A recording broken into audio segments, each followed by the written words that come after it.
Buen día. Bueno, vamos a dar comienzo al Ateneo Central. Hoy presenta el servicio de hematología a cargo del doctor Carlos Carmen y la doctora Miriam Atiet. Van a presentar un Ateneo muy clínico, así que vamos a poder aprovechar y aprender mucho. Les recuerdo, los que quieran participar, que espero que sean muchos, que esperen el micrófono, así pueden escuchar a la gente que está conectada por el Zoom. Muy buenos días. Yo arranco a presentar un poco el paciente, cómo llegó al servicio y cómo lo fuimos encarando desde nuestra parte del servicio y conectando después con distintos servicios. Un segundo. El primero con El primero con sí, perdón. Bueno. El caso clínico que vamos a presentar es un chico de 10 años que consulta a nuestro servicio. Tiene como antecedente de relevancia una celiaquía que estaba en estudio, ya con su dieta instaurada. Consulta por un cuadro clínico de 15 días de evolución que inicia con palidez mucocutánea, astenia, adinamia, cefalea, refería a algo de dolor óseo pero difuso. Y en las últimas horas previas a su consulta presentó registros febriles también, de 38 grados y de forma, no eran nocturnos, eran esporádicos durante el día, tenía varios picos febriles. Bueno, con estos pequeños datos que le fuimos dando, no sé si alguien se anima a decir qué estudios complementarios iniciales pedimos en este caso, o por dónde quisieran arrancar a solicitar con este paciente.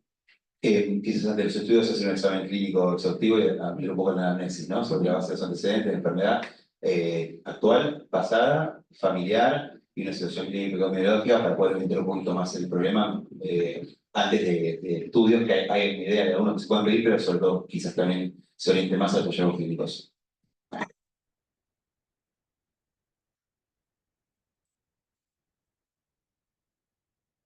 Retomando lo que dice Juan, por ahí preguntar si el examen físico, qué hallazgo presentaba el paciente, si tenía adenopatías, hepatomegalia, si tenía palidez cutánea mucosa o algunos síntomas más orientativos a un foco probable de ese cuadro febril. Todos datos orientativos que por ahí después no se analizan en estudios complementarios. Por supuesto, uno ve y sabiendo del servicio que proviene, Por lo menos pero bueno, claramente sí, porque uno dice, bueno, desde cuadros infecciosos que puedan dar esto, por supuesto cuadros hematológicos, sería lo que piensa, ¿no? Pero un poco ver eso, si hay datos de eso. Sí, al examen físico de inicio, el chico no se, o sea, la palpación nunca se constataron visceromegalias. Sí, esta palidez mucocutánea que la referimos ya en las diapositivas al inicio, lo presentaba, era una palidez franca. No tenía estigmas de sangrados tampoco, no tuvo sangrados ni epistaxis ni sangrados gastrointestinales. Tampoco un cuadro respiratorio franco, no clínica tampoco de dolor abdominal, adenopatías tampoco, a la palpación no se le encontraron adenopatías al ingreso. Perdón. No, creo que no. No vino taquicardia. No, a veces son chicos que No, tienen una evolución de un tiempo, evolución y quizás... Soplo seguro no, taquicardia en el momento de los registros febriles seguro lo tuvo, pero nada categórico y como que fue permanente y no tenía tampoco No sé si hay algo más que quieran preguntar.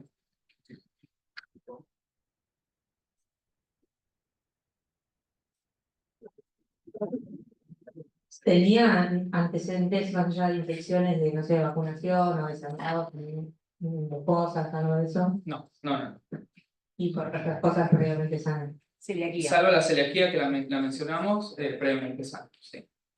En el ambiente familiar, por si también quieren preguntar, tampoco había antecedentes de alguna enfermedad crónica o de tratamientos crónicos. Es un chico, bueno, después en el familigrama lo vamos a ampliar después cuando hablamos del paciente, pero nada relevante. Y el estado general era bueno. Sí, regular estado general por la palidez, tenía astenia, así que estaba asténico, pero tampoco estaba descompensado hemodinámicamente, nunca llegó descompensado. ¿Y había parapsiquia, disminución de la fuerza muscular, algo asociado, o solamente la astenia? No, no. Bien, ¿y cómo era o cómo fue, si tienes información, el crecimiento y desarrollo del paciente hasta el momento de la consulta? No, era un crecimiento y desarrollo para la edad normal. No. Un poquito con algo de sobrepeso leve. Sobrepeso, pero no pero- tenía retraso de crecimiento. Perfecto, gracias. No pérdida de peso tampoco mencionado. Ni sudoración nocturna. Perdón, mencionaron que tenía dolor óseo y si ese dolor, cómo era, si estaba localizado, si era generalizado, si se asociaba a artritis o artralgias. No, era un dolor óseo que, perdón, era un dolor óseo que se refería como difuso, no con artritis ni artralgia tampoco, era más sordo, un dolor sordo difuso que lo refería persistente en su momento después.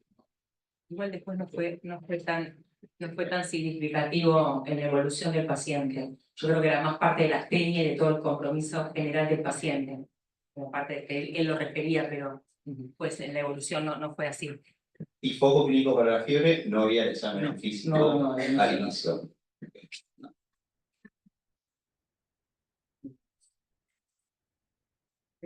Sí, bueno, después saliendo de la parte clínica, anamnesis, no sé si alguien quiere sumar algún estudio complementario ya. El hemograma, ya saben. Hemograma, si estamos en horario de ustedes, quizás traumatológico, porque es un hemograma para empezar a ver. Sí, con todos los índices, una clínica con una función, o sea, una evaluación general de todo el laboratorio con realmente de fase aguda. Quizás por este dolor óseo, si bien después se desestimó unas placas de los miembros comparativas como para ver que no tenga ninguna lesión ahí, serologías virales. Y bueno, no tenía foco clínico, pero sí pensamos que tenía un poco de rinorrea o un catarro, que es un virológico como para empezar.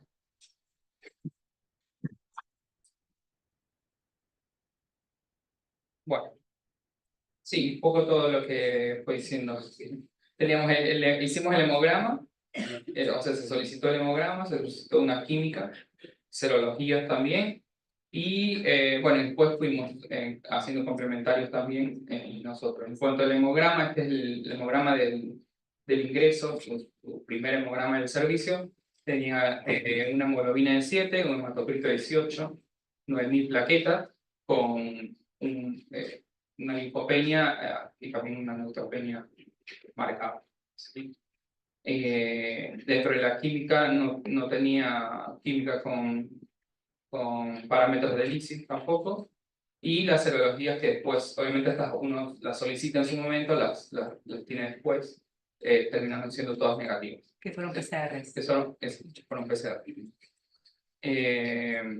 Bueno, nosotros también vimos una ferritina, fibrinógeno, vitamina B12 y un ácido fólico también, que vinieron dentro de parámetros normales.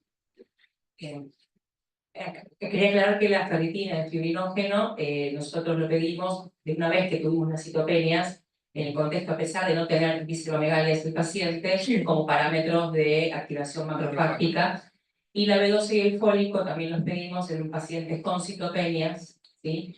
Porque si bien es un chico grande, que es más raro una deficiencia de B12 a esta edad, pero puede pasar y que sea el motivo de la citopenia, ¿sí? O sea, eso fue pedido posterior a tener el hemograma constatando las citopenias. Y teniendo la serología también. Bueno, después, no sé si teniendo ya todos estos primeros estudios, quisieran solicitar ampliar algún estudio, algún parámetro o alguna interconsulta que quisieran tener. Y me parece que la más evidente es que la médula ósea y el consultarlos a ustedes. Me parece el primer paso más racional. ¿Algo más? ¿Algo más que se les ocurra aparte de más?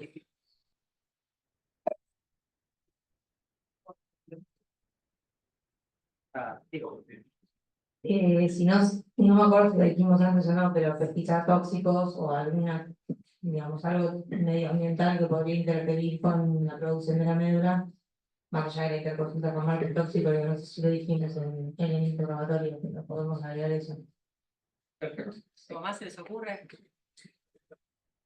Un paciente con citopenias.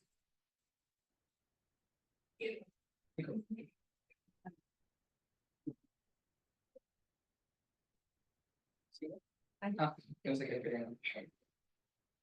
Bueno, sí, obviamente, dentro de las interconsultas que se hicieron, nos interconsultaron con nosotros en el servicio, solicitamos también una interconsulta con inmuno y con toxicología.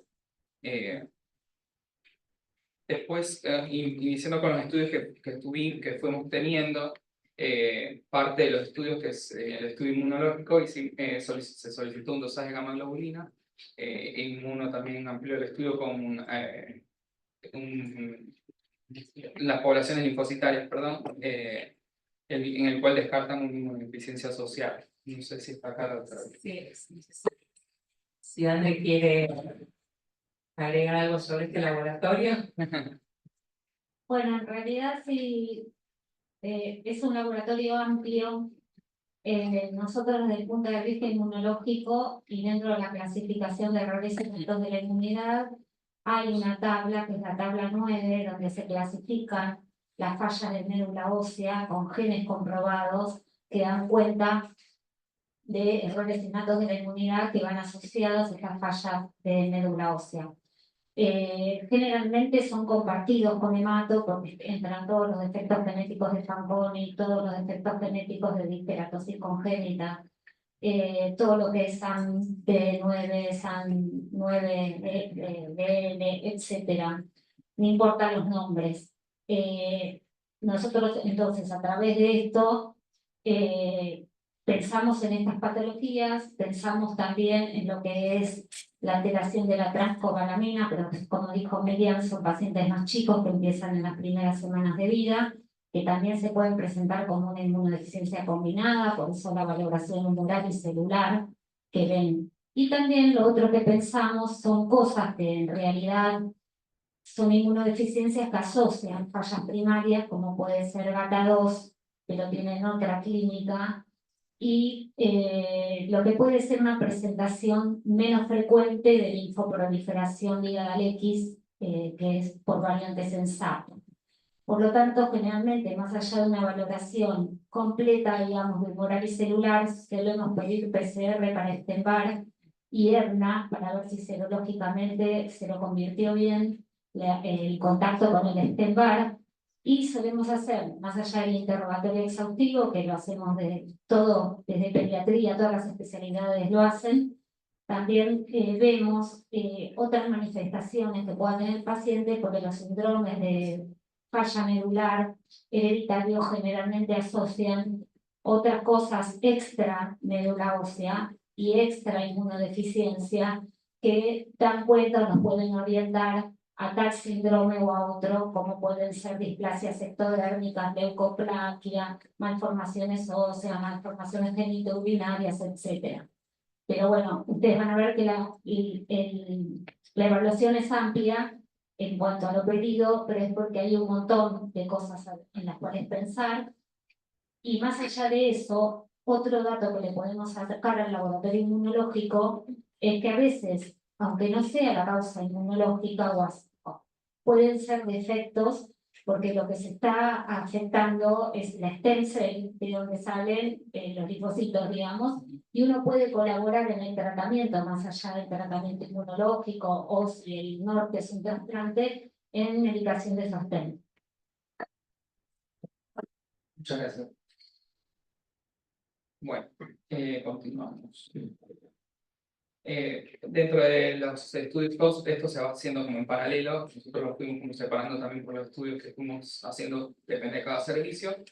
El 29 de enero se hizo, por nuestra parte, una punción aspirada de médula ósea con una biopsia de médula y se mandó muestra para un citogenético.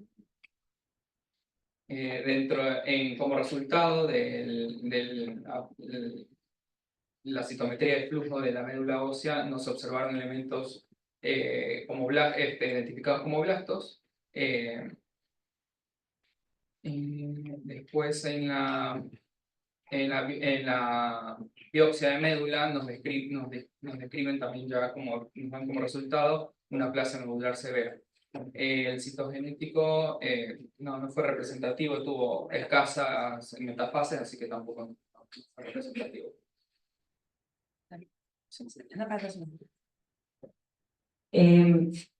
Quizás también para aclarar un poco por qué pedimos citogenético en médula ósea, porque quizás nosotros lo tomamos como una rutina como en cada médula, pero en este caso, ya con, el paciente habiendo sido descartado tóxico, inmunología en principio sin inmunodeficiencia, el paciente fenotípicamente normal, eso más en parte a lo que Andrea también apuntaba sobre los síndromes de fallo medular constitucional, que no tiene malformaciones, que las fases son normales, que es un paciente sano previamente, salvo la celiaquía.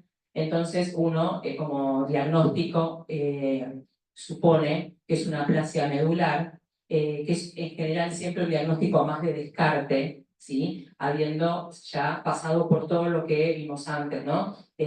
Las otras patologías donde uno tiene quizás también las citopenias. Entonces, la biopsia nos confirma la aplasia medular del paciente y sale un citogenético porque hay un porcentaje de pacientes, más o menos un 10 o un 15%, que pueden tener alteraciones citogenéticas asociadas que a su vez se pueden dividir en de mejor pronóstico o mal pronóstico. Por ejemplo, una monosomía del 7 o una deleción del 7 estaría dentro de las alteraciones citogenéticas de mal pronóstico, y las del 13, una deleción del 13 Q- o una trisomía del 8 estarían en el grupo de alteraciones citogenéticas de buen pronóstico. Las complejas también están, cariotipos complejos, en mal pronóstico también. Entonces, puede pasar que al inicio el paciente, en realidad, en general, no nos vienen alteraciones citogenéticas, y a veces pasa esto, que hay pocas metafases en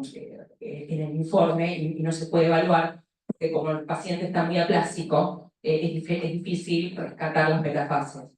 Pero bueno, esto lo tenemos a veces 1 o 2 meses después, el citogenético, ¿no? Cuando a veces lo sabemos, repetimos, pero en este caso, fue el único citogenético que tiene el paciente. Estas alteraciones citogenéticas estar al inicio o puede estar en la evolución de la aplasia, ¿sí?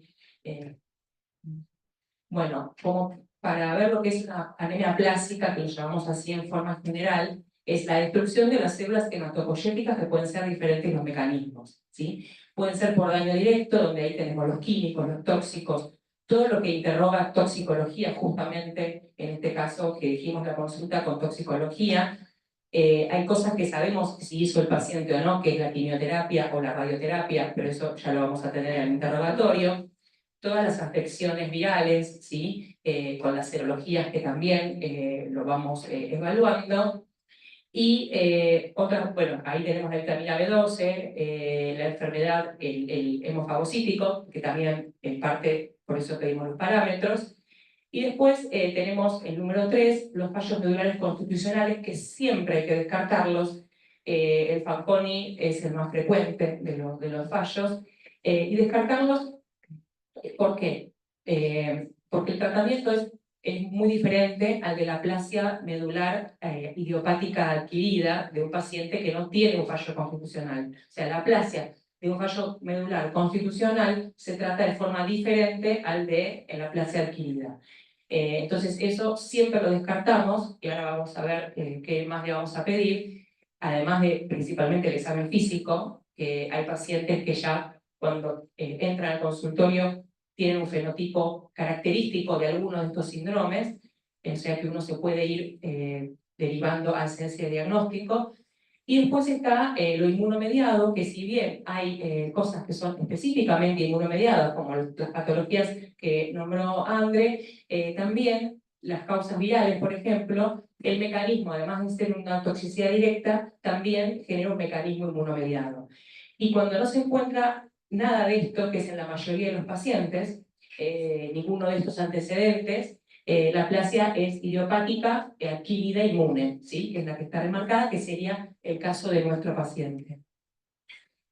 Bueno, el mecanismo, como dijimos entonces, en la mayoría de los casos es inmune, y los que principalmente están involucrados en la fisiopatología son los linfocitos T citotóxicos, que estos linfocitos T lo que hacen es liberar citoquinas, interferón gamma y factor de necrosis tumoral alfa, que a través del receptor FAS lo que provocan es una apoptosis de los elementos hematopoyéticos, ¿sí?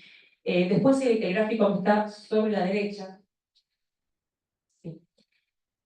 Bueno, acá es donde se provoca el mecanismo, caen los elementos, y después en la recuperación, ¿sí? Que puede ser parcial o completa, puede pasar que esa presión en la médula del tratamiento, que ahora vamos a ver cuál es, el paciente recupere en forma normal y termine en la recuperación completa, o en esa presión pueden adquirir alteraciones citogenéticas, como les decía, en la evolución, y eso puede hacer que si adquiere otras mutaciones, pueda derivar en una mielodisplasia o una leucemia secundaria posterior al tratamiento inmunosupresor, ¿sí? Pero en pediatría son los casos menos frecuentes, esto quizás es un poco más frecuente en adultos, aunque también no es tan frecuente, pero bueno, esta sería como la evolución, y siempre el mecanismo inmunomediado. Entonces, tenemos un paciente con una aplasia medular idiopática, donde el mecanismo inmune es la fisiopatología con los linfocitos T citotóxicos, y la tenemos que clasificar, ¿sí? Para ver cuál es el tratamiento adecuado al paciente. Entonces hay una clasificación que es de la Sociedad Italiana, que son los criterios de Camita, que los usamos, estos están allá hace mucho tiempo y no han cambiado, donde de acuerdo a los criterios es moderada, severa o muy severa, ¿sí? La celularidad es siempre menos del 30%, acá los neutrófilos en la moderada o no severa es entre 500 y 1000, y no tiene criterios para severa. En la severa, los neutrófilos ya son menos de 500, las plaquetas menos de 20.000 y los reticulocitos menos de 20.000. Tiene que cumplir dos de estas condiciones, además de la celularidad menos del 30% en la médula. Y la muy severa es como la severa, pero en vez de neutrófilos menos de 500, tiene neutrófilos menos de 200. Nuestro paciente estaba acá. Igual el tratamiento de la severa y muy severa es el mismo. Pero antes del tratamiento, nosotros, ¿qué otra cosa pedimos? Ya tenemos el paciente con el diagnóstico de la aplasia medular, que parece idiopática, adquirida, no constitucional, en una clasificación severa, ¿sí? Entonces, este es el HPN, que nosotros lo buscamos por citometría de flujo. Esto lo hace el hospital Dunant, por citometría de flujo, donde se buscan clones de HPN. Si bien la HPN como patología puede presentarse como aplasia, por eso lo pedimos, a veces lo que hay es que no es una HPN con todos los criterios de la patología, sino que hay un pequeño clon, ¿sí? Que puede estar en glóbulos rojos, en monocitos o en neutrófilos, y este hallazgo de pequeños clones de HPN, que no quiere decir que tenga una hemoglobina paroxística nocturna, ¿no? Este hallazgo de pequeños clones HPN prácticamente tiene una correlación al 100% con que es una aplasia adquirida idiopática, ¿sí? Como que nos da el refuerzo ese, porque ya les digo, esto es como ir descartando cosas. Entonces, este encuentro de estos clones como que refuerzan el diagnóstico de que el mecanismo es ese idiopático adquirido por mecanismo inmune. Otra cosa que es importante que hacemos, más allá del examen físico y de descartar clínicamente patología constitucional por el examen físico, le hacemos un test de diepoxibutano, que esto se hace en periferia, lo mismo el HPN, de sangre periférica. Esto es estudio de fragilidad cromosómica. Se observan rupturas cromosómicas espontáneas y rupturas cromosómicas inducidas por el diepoxibutano. El paciente que tiene fragilidad cromosómica, como por ejemplo el Fanconi, que es lo que nosotros principalmente descartamos con el DEB, va a tener mayor cantidad de rupturas. Todos tienen rupturas con el DEB, pero hay un punto de corte y va a tener mayor cantidad de rupturas que el paciente que tiene sospecha. O sea, con esto, si tenemos más rupturas de lo normal, nos hace sospechar que el paciente pueda tener un Fanconi, ¿sí? En este caso, el DEB dio normal, o sea, las rupturas esperadas para lo normal. Y otra cosa que hacemos en paralelo cuando tenemos el diagnóstico, que también condiciona el tratamiento del paciente, es el estudio de HLA del paciente, porque ahora vamos a ver por las opciones terapéuticas. Este paciente es el único hijo de padre y madre, o sea, es el único que compartía ese padre y esa madre, así que no tenía hermanos para estudiar y en principio entonces no seguimos con la vía del trasplante como opción de primera instancia. Entonces, esto está sacado de las guías españolas de aplasia de hace poquito, donde en los pacientes menos de 20 años, que es el caso de nuestro paciente, si tiene un donante HLA idéntico, familiar o ahora ya está agregado el no emparentado, pero en nuestro medio quizás se dificulta un poco por los tiempos. Después, leyendo otras guías, el tiempo tendría que tenerlo dentro de los 2 meses al donante, como para poner el trasplante no relacionado en primera instancia si tuviera un donante, ¿sí? Bueno, si él tiene donante idéntico, familiar, o ahora recién está contemplado el no relacionado como primera línea, haríamos el trasplante. Si no tuviera donante idéntico, lo que hace es el tratamiento inmunosupresor, que es lo que todos conocen de pacientes que han hecho en la sala, y si a los 4 a 6 meses el paciente no tiene respuesta, se plantea o un donante no relacionado o un haplotrasplante, ¿sí? Que también ahora está informado como que los resultados serían prácticamente muy similares a los de los donantes no relacionados. No sé si, Nico, ¿querés decir algo? ¿O aportar algo acá? Ah. Dijiste todo perfecto. A ver, para que lo entienda, hay una parte importante que me parece que hay que rescatar de lo que dijo Miri, es que a nosotros nos cuesta en el país más o menos entre 2 o 3 meses conseguir un donante. No relacionado. No relacionado. Y conseguir un relacionado a veces también algunos días. Entonces, cuando nosotros tenemos un chico con una aplasia severa o muy severa, siempre ponemos en la balanza como su condición clínica. Intentamos, por supuesto, si tiene hermanos, saber si hay alguno de esos hermanos que puede ser histoidéntico, porque como dice ahí el algoritmo y decía Miriam, va a ser la conducta el que más lo va a favorecer. Y estamos tratando de mejorar en el estudio de HLA y en la búsqueda de donante no relacionado. Yo, nuestros antecedentes, no acá, pero en otra institución hemos hecho ya un donante no relacionado como primera conducta. Y tardamos 2 meses, 10 días. Pero bueno, era una bioquímica. La paciente, súper lúcida, por suerte no tenía infecciones que uno pone en la balanza, entonces se decidió esperar y en la búsqueda preliminar, que uno por ahí la tiene como a los 10 días, tenía, no sé, 2.000, 3.000 donantes potencialmente idénticos, full match.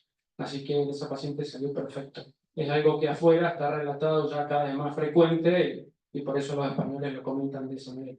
Y en cualquier momento, una manera de no exponer al paciente a 2 tratamientos, seguramente si aparecen publicaciones nacionales de que uno hace bien el trasplante haploidéntico en aplasia, va a ser, bueno, no lo hago pasar por inmunosupresión, sino directamente lo llevo a un trasplante con un donante haploidéntico. El tema del trasplante en primera instancia es que el paciente quizás pueda no pasar por el tratamiento inmunosupresor, que veíamos que genera una presión en la médula y que si a su vez a eso se le suma, antes, hace unos años hacíamos 2 timoglobulinas y después el trasplante, ahora después el trasplante pasó como segunda línea y ahora ya está como primera prácticamente los 3 tipos de trasplantes, incluso el APLO. Hay muchos en otros lados del mundo que lo ponen casi con los mismos resultados. Entonces, todo esto, bueno, va evolucionando, pero bueno, en nuestro paciente el tratamiento inmunosupresor fue la opción que para el inicio de su terapéutica. ¿Sí? No sé si hay una sola cosa que había que acotar sobre el HPN, que no solamente por diagnóstico, sino también si estaba presente el clon, le confiere como un poco de mejor pronóstico después. Pero lo único. El clon HPN, y si tenemos una trisomía del 8, son los dos juntos, serían el mejor pronóstico que dentro de los parámetros que uno busca, pero bueno, no siempre tenemos las alteraciones cromosómicas. Después en la evolución, como dijo Miguel, en la fecha que está estimada ahí, y ya con el resultado del DEP negativo, que es lo que costó, arranca con el inicio del tratamiento inmunosupresor, que fue la timoglobulina a 3.5 miligramos por kilo día, que lo hace por 5 días. Se asoció el trombopac y la ciclosporina. Eso se fue ajustando la dosis con respecto a los dosajes, a los hepatogramas y función renal del paciente. Una acotación. Sí. Hago una aclaración del trombopac. Nosotros lo estamos poniendo de inicio, hay como bastante discusión en la literatura sobre en pediatría si poner o no de inicio el trombopac. En adultos quizás está más claro, o sea, menos confuso, porque los adultos, el trombopac se puso con la intención de mejorar el resultado del tratamiento inmunosupresor. En los adultos, como tienen menos respuesta al tratamiento inmunosupresor, el trombopac aportó un poco más, incluso a las 3 líneas celulares, no solamente en las plaquetas. En pediatría, los resultados son variables, hay grupos que dicen que sí aporta, otros que no, o sea, como que no está tan claro. Igual nosotros lo iniciamos. El chico después estuvo mucho tiempo internado con requerimiento transfusional, después, más o menos a lo largo de 2 meses, un poco de 2 meses, el paciente logra el egreso hospitalario ya independiente de estas transfusiones, con ese último programa de la saga que lo pusimos ahí, que tenía ya 3.900 blancos con 10 de hemoglobina, 65.000 plaquetas, si bien no eran recuentos normales, tenían ya un valor que nos permitía manejarlo de forma ambulatoria y evitarle la internación prolongada. Este chico de forma ambulatoria continúa con la ciclosporina y el trombopac, que se controlaba semanalmente con función renal, función hepática y los dosajes de la ciclosporina. El 28 de mayo, dentro de sus controles ambulatorios, se hace la evaluación al día más 90, posterior al pasaje de timoglobulina, en el cual el chico tenía un hemograma con una respuesta completa al tratamiento inmunosupresor. Continúa con el tratamiento con la ciclosporina y el trombopac y lo que les venía diciendo, ¿no? Hacemos los controles semanales con el hepatograma y función renal. El 18 de junio del 24 acude de forma ambulatoria a un control en buen estado general con un dosaje de ciclosporina de 256, con dosajes previos que venían en rango normal, y un aumento en los valores de sus transaminasas, que se los puse ahí. En este contexto del paciente y como venían con controles normales referidos, en este control con dosaje de ciclosporina alto, con transaminasas altas, ¿qué conducta ustedes creen que tomaríamos con el paciente? ¿O qué se le ocurre primero hacer con el chico?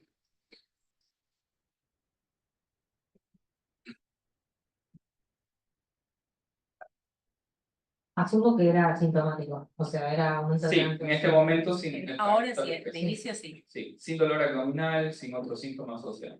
Pero a ver si no era toxicidad a las drogas. Recuerdo que, no me acuerdo si era la ciclosporina o el trombopac podía dar aumento de transaminasas. Asumo que Las dos, sí. sí, si están en rango, habría, o sea, si no están en rango, habría que descartar que no sea toxicidad, y si están en rango, quizás buscar otra causa.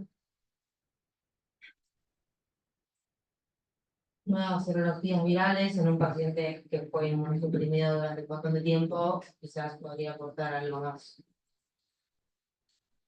Sí. Y hablar con el patrocinio. Perfecto. Muy bien. Bueno, sí, en principio decidimos hacerlo de forma como más escalonada, no todo. Iniciamos primero suspender uno de los dos, que es el trombopac. Disminuimos la dosis de la ciclosporina y lo controlamos un poco más de cerca con un nuevo control, con dosaje de ciclosporina, nuevos valores, un nuevo patograma y función renal. Se vuelve a controlar, persisten estos valores aumentados de transaminasas, ahí ya inicia o agrega el dolor abdominal, que es el dolor abdominal difuso, que la palpación no impresionada, al menos de forma muy franca, que focalizara. Ahí decidimos suspender la ciclosporina, y bueno, y lo fuimos controlando también con función renal y valores de transaminasas, que lo fuimos siguiendo de cerca. Si ven, los controles son muy a corto plazo. El chico, salvo este dolor abdominal difuso, no tenía otros síntomas asociados tampoco, no fiebre ni otras cosas, no.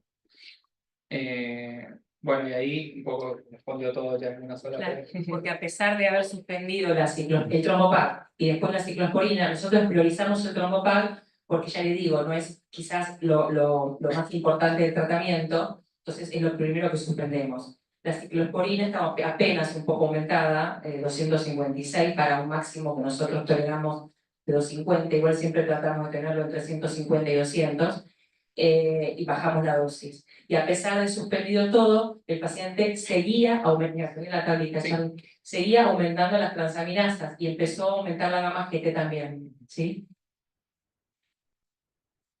Bueno, ahí también esto todo un poco en paralelo, porque fíjense que el control el 1 de julio salieron ya serologías y PCR para virus Epstein-Barr y citomegalo, pensando en una reactivación también, de las cuales fueron a detectar. La ecografía abdominal que también se solicitó tenía una leve patomegalia con el resto del informe que era normal.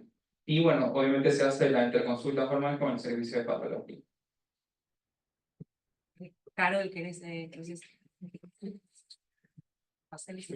Bueno, como usted lo dijo, ahí nos consultaron al paciente. Si bien yo no fui la que lo valoré en ese momento, es básicamente lo mismo. Primero les cuento de que la aplasia medular y la hepatitis está absolutamente descrita como cuadro, pero en todos los casos la hepatitis antecede a la aplasia medular por lo menos 1 o 2 meses. Y ese antecedente de la hepatitis previa, que justamente cuando comienza a mejorar la colestasis y los parámetros del hígado, se instala la aplasia medular, eso le da peor pronóstico a la enfermedad hematológica. Pero este nene era la inversa, había sido una aplasia medular que de pronto le sube las transaminasas. Cuando nos consultan un paciente de estas características, el hepatólogo piensa en 3 cosas. Antes de irlo, mientras que estamos caminando, yendo a revisarlo a la unidad 9, pensás, tóxicos, tiene 2 drogas que perfectamente pueden justificar las transaminasas, pero en contra, suspenden y eso no mejora, y no lo lleva a la insuficiencia hepática, no estaba amarillo, con lo cual lo tomábamos con pinzas. Segundo, el que está intercurriendo algo. Ya cuando fuimos habían ingresado todas las PCRs, era esperar un poco ese contexto. Clínicamente el nene estaba asintomático. Y la tercera es que tengo una enfermedad del hígado, ¿sí? Que no pareciera tenerlo de inicio, eran imágenes, examen físico y hepatograma, hasta ese entonces siempre normal. Y cuando lo revisó Marcela, el paciente no parecía un hepatópata crónico, no tenía estigmas, no tenía hepatosplenomegalia, la ecografía mostraba eso, pero uno, como hepatólogo, pide diferentes cosas para descartar esa posibilidad. Y en el contexto de una enfermedad celíaca y una aplasia medular inmunomediada, el pensamiento era, esto puede ser una hepatitis autoinmune y ese chico tener tanta mala suerte, bueno, eso es fácil. Sí, y ahí sigue. Sí. Bueno, entonces, en realidad, el paciente ya estaba sin meprednisona, porque la meprednisona nosotros la ponemos con la timoglobulina para prevenir enfermedad del suero, no como tratamiento de la aplasia. Entonces ya hacía rato que estaba sin corticoides. Entonces, el 5 de julio, el pico máximo de sus transaminasas, ahí inicia la meprednisona, que la dosis se la consensuó hígado, no sé si quieres hablar, de 40 miligramos día. Bueno, esto va así. El diagnóstico de hepatitis autoinmune, aunque a todos les encantaría de que fuera anticuerpo y biopsia, no es una suma de criterios. El paciente puede presentar todos los criterios o puede presentar pocos y nosotros poner tratamiento con la ayuda diagnóstica 1. ¿Sí? Este paciente tenía autoanticuerpos presentes, no tenía hipergama, no tenía características clínicas, tenía un hepatograma que nos estaba hablando de una enfermedad con enzimas muy altas y buena función de síntesis de repercusión clínica. El pensamiento era, esto es una hepatitis autoinmune que comenzó ahora, hace poco tiempo, lo estoy viendo. ¿Fue el estrés de su enfermedad y todo un gatillo para que aparezca esto? No lo sé, pero ya tenía 2 enfermedades autoinmunes colocadas, con lo cual apuntamos a ese diagnóstico y le colocamos tratamiento. En cuanto le pusimos tratamiento, ustedes ven la mejoría del laboratorio. En 3 días las enzimas bajaron a la mitad y el 29 tenía un laboratorio normal. Entonces, lo hemos asumido como una hepatitis autoinmune. Nos falta la fortaleza de la biopsia hepática, que en cuanto esté mejor del hemograma y del componente hematológico, seguramente vamos a hacer una biopsia hepática próxima, como para terminar de ponerle el nombre de hepatitis autoinmune. Porque ¿qué otra cosa puede tener este nene? Este nene puede tener un fenómeno autoinmune transitorio y no ser una hepatitis autoinmune. Eso solamente nos lo va a decir el tiempo. El tratamiento es el mismo. Es inmunosuprimir con corticoides, ¿sí? Básicamente, nosotros con la fortaleza de corticoides y bajar dosis hasta una dosis de mantenimiento donde me permita tener un hepatograma normal. Después la biopsia me va a decir cómo voy a seguir. Tengo una pregunta, Carlos, porque evidentemente si esto se confirma con la hepatitis autoinmune es un paciente de una flor de propensión a los efectos inmunomediados porque desarrolla lo que se supone en el contexto de inmunomodulación barra inmunosupresión. Luego un tercer evento autoinmune en un contexto de inmunosupresión es como el paciente con tendencia autoinmune. La pregunta que apunto para el proceso reflexivo surge es si el gatillo farmacológico de los inmunomoduladores puede propender al desarrollo de hepatitis autoinmune.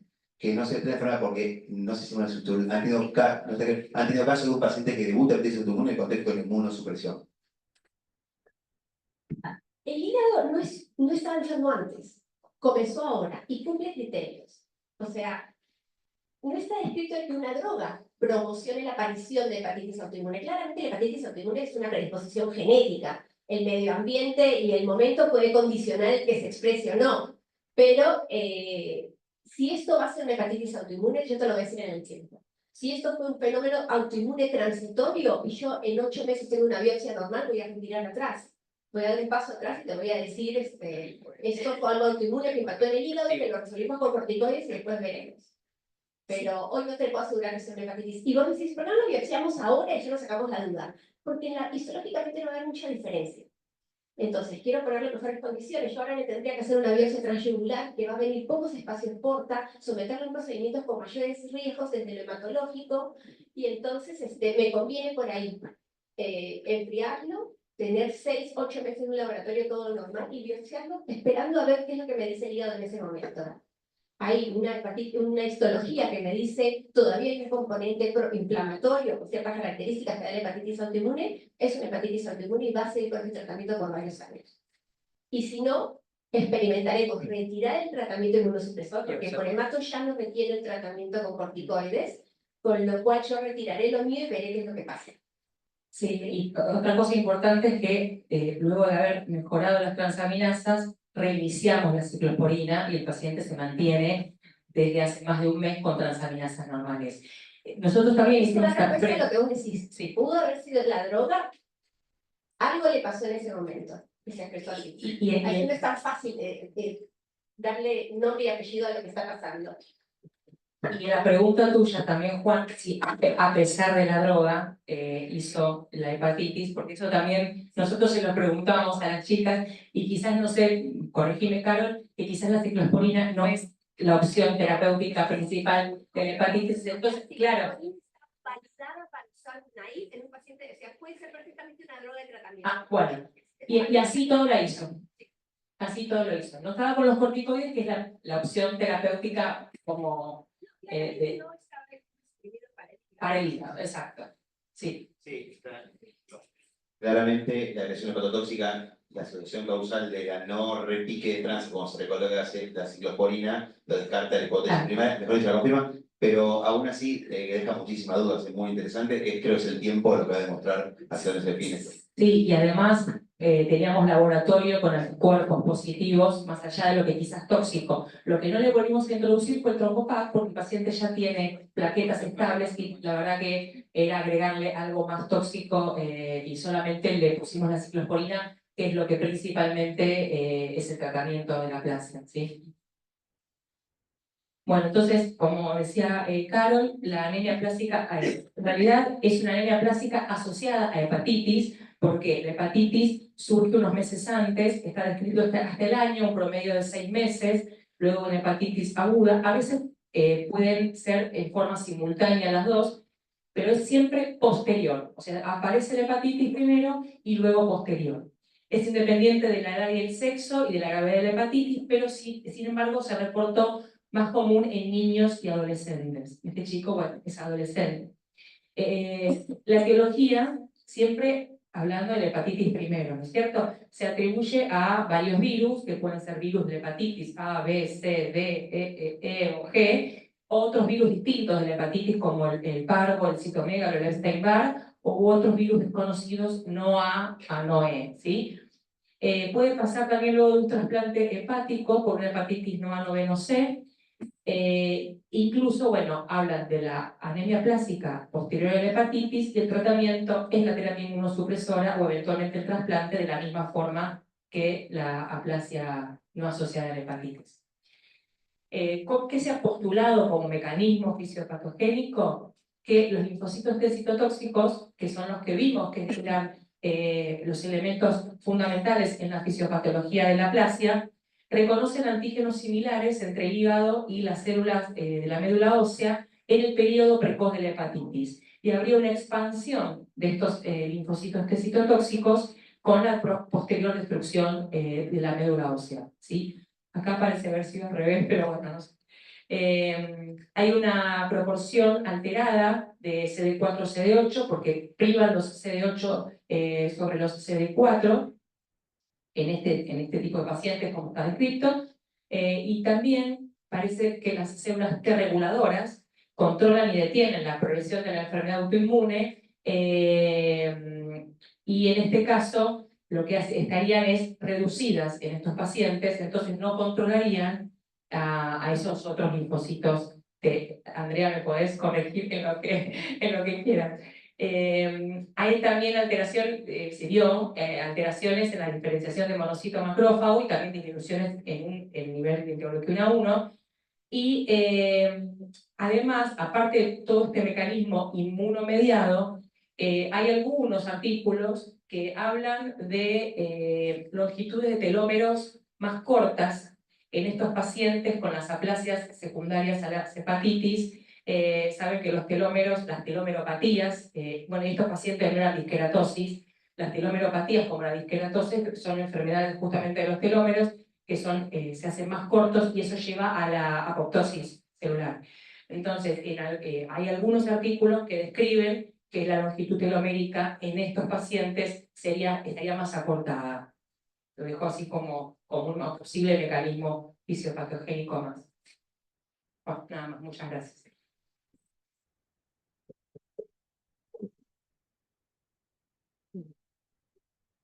¿Alguna pregunta?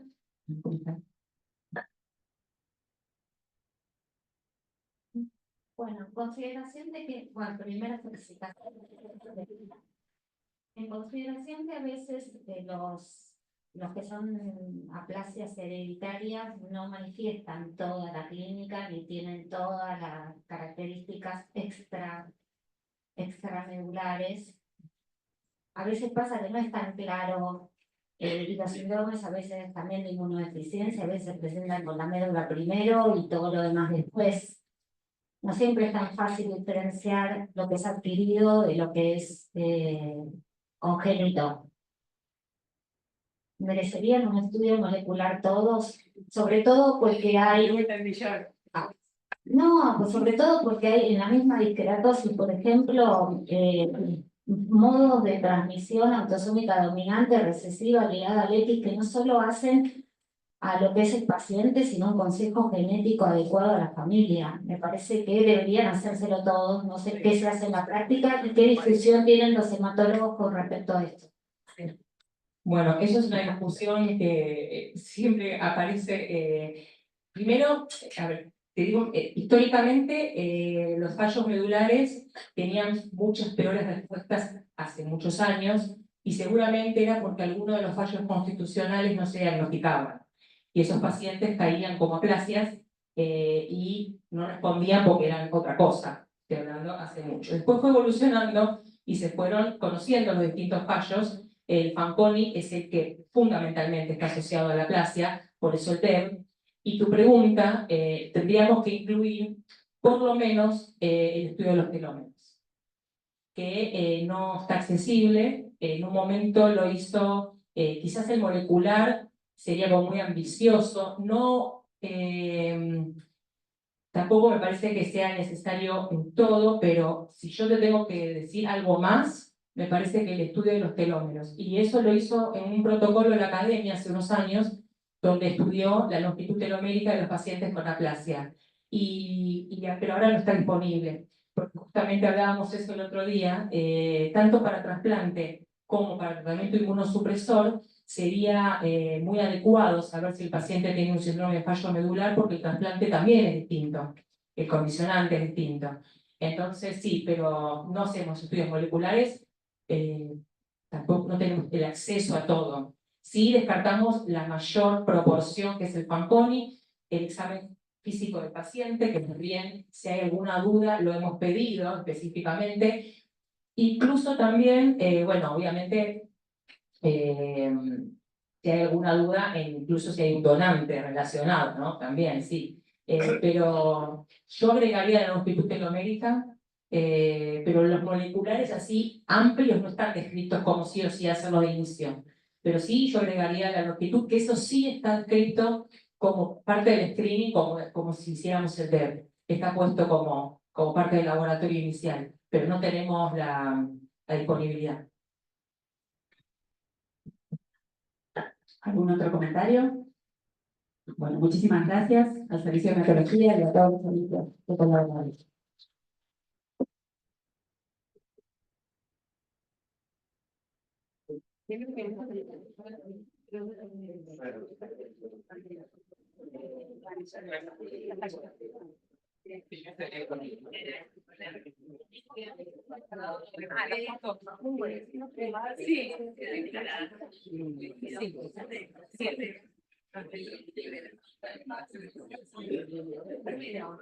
Paralelo.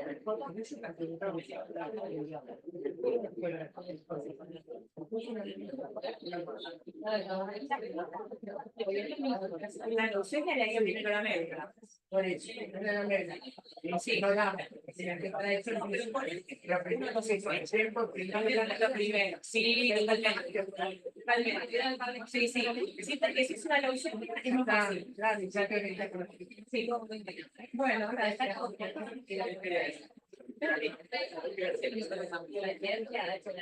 Ah, residencia HNRG, bueno, vamos a ver. Voy a sacar los anteojos ahora. Vengan más acá con el fondo. Los que ustedes quieran, vengan más acá. No,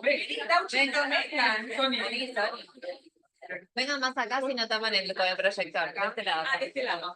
Estoy solo, nosotros.